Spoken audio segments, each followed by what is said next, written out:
السلام علیکم ورحمۃ اللہ وبرکاتہ۔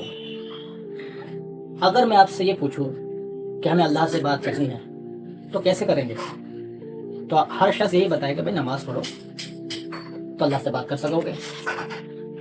اللہ تعالیٰ نے قرآن کے اندر سورۃ طٰہٰ آیت نمبر 14 میں بہت عجیب بات بتائی، بڑی حکمت کی بات، بڑی غور والی بات، کہ اگر میں آپ سے یہ بھی پوچھوں کہ کون ہے وہ شخص جس سے اللہ نے ڈائریکٹ بات کی، تو ہر شخص کی زبان پہ حضرت موسیٰ کا نام ضرور آئے گا، جن کو اللہ نے بات کی، جن کو کلیم اللہ کہا جاتا ہے، یعنی جنہوں نے اللہ سے بات کی۔ سورہ طٰہٰ آیت نمبر 14 میں اللہ تعالیٰ شاہ فرماتے ہیں حضرت موسیٰ سے، انی انا اللہ لا الہ الا انا فاعبدنی واقیم الصلاۃ لذکری، بے شک میں ہی اللہ ہوں، نہیں ہے میرے سوا کوئی معبود، اے موسیٰ میری عبادت کرو اور میری یاد کے لیے، اگر تم چاہتے ہو کہ مجھے یاد کرنا جب بھی، تو نماز کو قائم کرو۔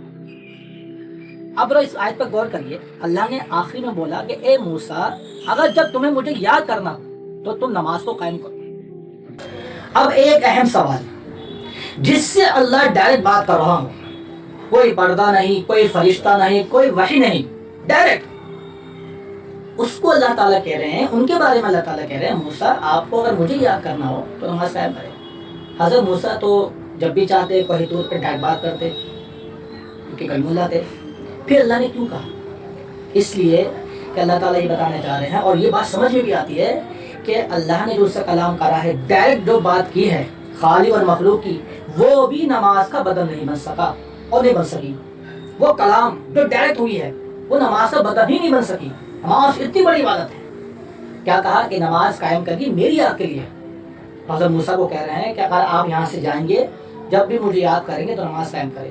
آج ہمارا کیا معاملہ ہے، اللہ معاف فرمائے، چھوٹی چھوٹی بات، چھوٹی چھوٹی چیزوں پر ہم نماز چھوڑ دیتے ہیں، قضا پڑھ دیتے ہیں۔ اتنا بڑا شرف انہیں ملا، بات کرتے ہوئے بھی، اللہ سے بات کرے ڈائریکٹ، مگر وہ بات بھی نماز کا بدل نہیں بن سکتی۔ یہ ہے اصل بات سمجھنے کے لیے۔ اللہ سے بس یہی دعا ہے، اللہ ہمیں توفیق دے، اللہ ہمیں معاف کرے، اس کی قدر کی توفیق دے نماز پڑھنے کی۔ اللہ ہم سب کو 5 وقت کا نمازی بنائے، صرف ظاہری نہیں باطنی بھی ہمارا اچھا ہو۔ اور اس آیت سے ہمیں پتہ چلتا ہے نماز کی کیا اہمیت ہے۔ کلام بھی بدل نہیں بن سکتا ڈائریکٹ، نماز ایسی عبادت ہے، کیونکہ اللہ رسول نے ارشاد فرمایا کہ نماز میری آنکھوں کی ٹھنڈک ہے۔ اللہ سے دعا اللہ تعالی ہمارے لیے آسانی کا معاملہ فرمائے، آمین ثم آمین۔